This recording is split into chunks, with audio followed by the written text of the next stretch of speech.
Imagine a misty coastline. The year is 1587. Over 100 English men, women, and children land on a remote island off the coast of what we now call North Carolina.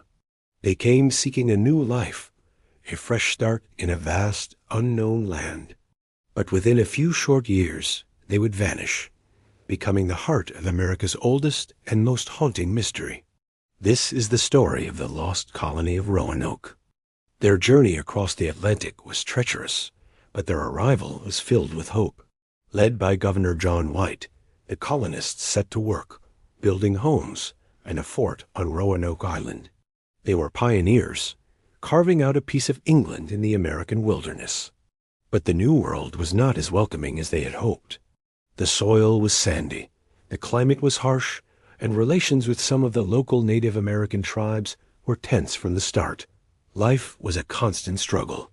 Realizing they were desperately short on supplies, the colony decided to send Governor White back to England for help.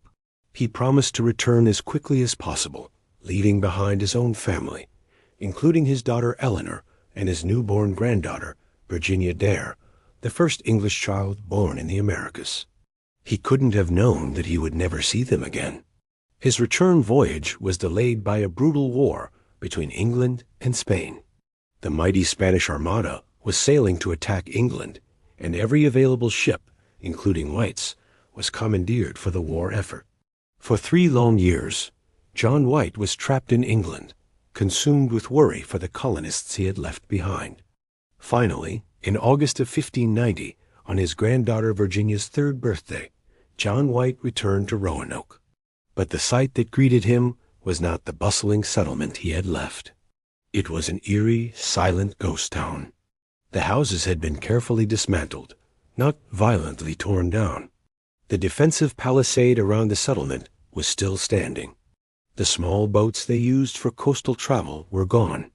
There were no signs of a battle, no skeletons, no graves. It was as if the more than 100 colonists had simply evaporated into the thin coastal air. As White and his men searched the deserted settlement, their anxiety grew. Then they found their only clue. Carved into a wooden post at the entrance to the former settlement was a single cryptic word, CROATOAN. On another tree nearby, they found the letters C-R-O. This was the name of a nearby island, now known as Hatteras Island, and the name of the friendly Algonquian tribe that lived there. Before he had left, White had instructed the colonists that if they had to leave Roanoke, they should carve their destination into a tree. He also told them to carve a Maltese cross if they were in distress. There was no cross. Did this mean they had left peacefully? Did they go to CROATOAN Island seeking refuge? Before White could sail to CROATOAN to investigate, a powerful storm struck, damaging his ships and forcing his fleet to return to England. He was heartbroken, and he would never again get the funding or the opportunity to search for his lost family and colony. The fate of the Roanoke settlers was sealed, left to become a whisper in the wind. So, what happened to them? For over 400 years, historians, archaeologists, and amateur sleuths have debated their fate, leading to a handful of compelling theories. The most widely accepted theory, supported by the CROATOAN carving, is that the colonists assimilated with a local Native American tribe. They may have moved to CROATOAN Island, as the carving suggested, or perhaps split into smaller groups and integrated with different tribes on the mainland. Oral histories from some tribes, like the Lumbee of North Carolina, tell of ancestors who were fair-skinned and had gray eyes, who could read from a book. They claim descent from the Roanoke colonists, a link that modern DNA testing is still trying to conclusively prove or disprove. This is the most hopeful theory, that they survived by joining a new community. But there are darker possibilities.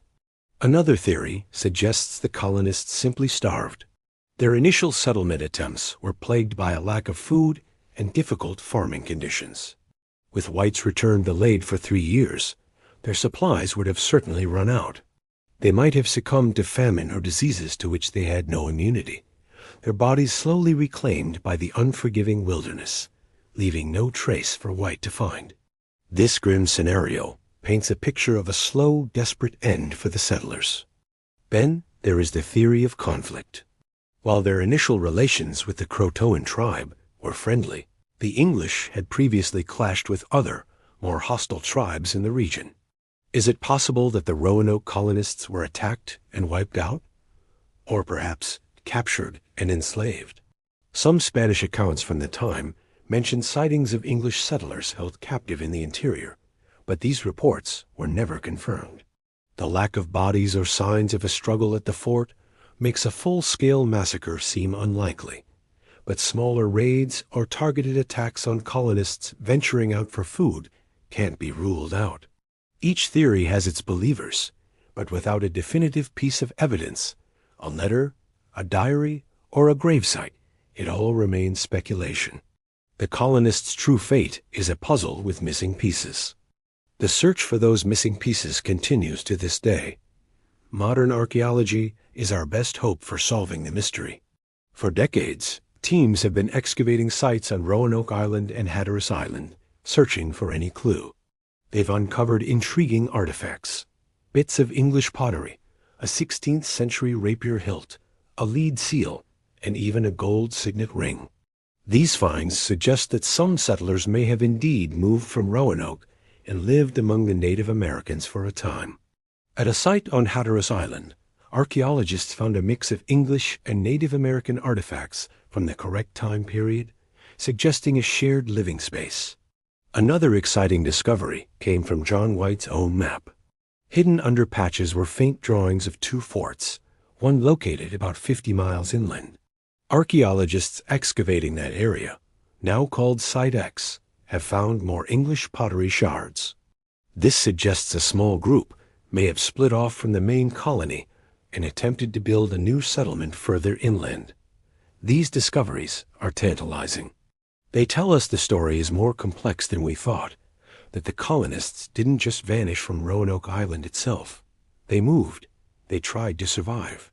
But the ultimate question, what became of them in the end, remains unanswered. The clues are like breadcrumbs, leading us deeper into the woods but never quite out. The enduring mystery of the lost colony has captivated the American imagination for centuries. It has become more than just a historical event. It's a foundational American myth. The story has been told and retold in countless books, plays, poems, and films.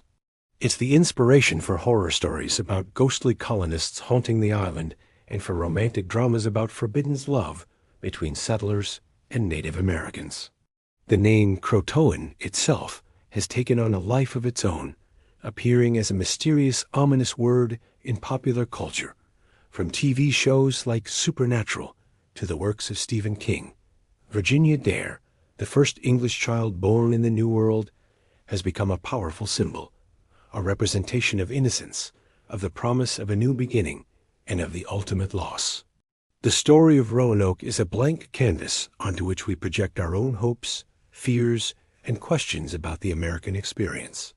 It reminds us that the history of America began not just with triumph, but with struggle, with uncertainty, and with profound, unanswered questions. Over 400 years later, the fog of time has yet to fully lift over Roanoke Island. The lost colony remains one of history's greatest cold cases, a ghostly question mark hanging over the very beginning of English settlement in North America. Did they find a new home with the CROATOAN? Did they perish in the harsh wilderness? Or did they meet a violent end? Perhaps one day, a new discovery will finally give us the answer and bring peace to the spirits of those long-lost settlers. But for now, their story remains a haunting reminder of the immense risks, the daring dreams, and the deep, abiding mysteries that lie at the heart of the New World. The wind still whispers their story along the North Carolina coast, a tale of 100 souls who sailed toward a new dawn and vanished into legend. Thank you so much for watching. If you're fascinated by historical mysteries like this one, be sure to subscribe and hit that notification bell so you don't miss our next deep dive into the past. What do you think happened to the colonists? Let me know your theory in the comments below. Until next time, stay curious.